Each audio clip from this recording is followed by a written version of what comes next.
I'd just like to remind Jim that he works for me and everything he says is career limiting. I was leading to that, Ken, but anyway, you've always been the sharpest tool in the shed. Anyway, Ken. Marg. Ken. Marg, you get a job with us because I don't think he has tomorrow. Ken, I'd like to honestly, Ken, there's a big milestone that you're celebrating, and I hate to throw out numbers, but 40 years in the industry that you're celebrating, so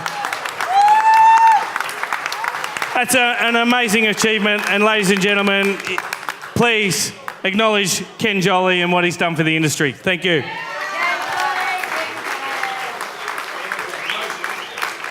You can say something. Tell us your best story.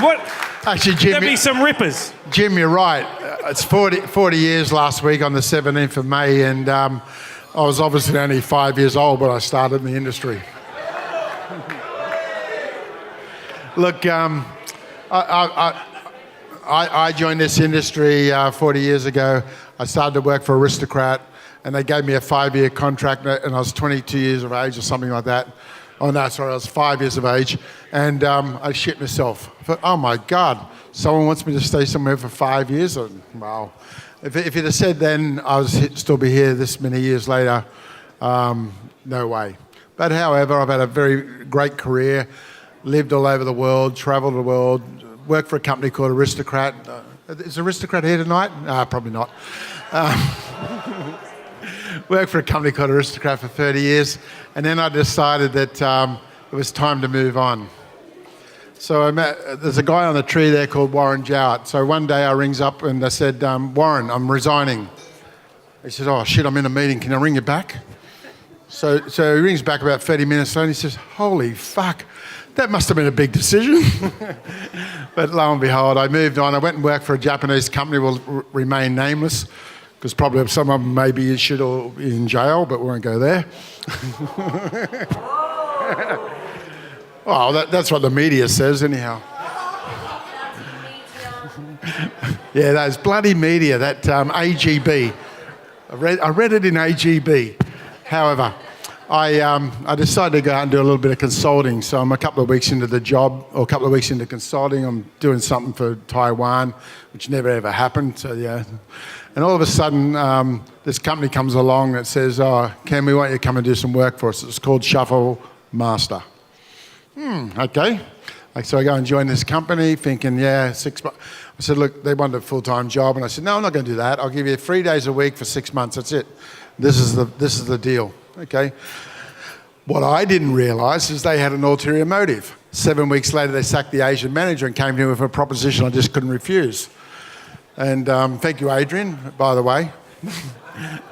So here I am. It's G2E 10 years ago. And I've got this job. It's the Monday, and there's a sales meeting. They're going to teach us all about the new products on the stand. So I go to this sales meeting, my first day in the company. I'm learning all the shit. I'm as eager as hell. And I go, oh, shit. The next day I'm going to have to stand on the stand and talk intelligently about this product. So I figured the first thing I could do is just hide. So I spent the first G2E of that company hiding. But one thing I do remember that night, I went to a little bar called D3 on the first floor of the AIA. There's two gentlemen in the room I'd now like to stand up, Arthur Otriokas and Peter Wilkins.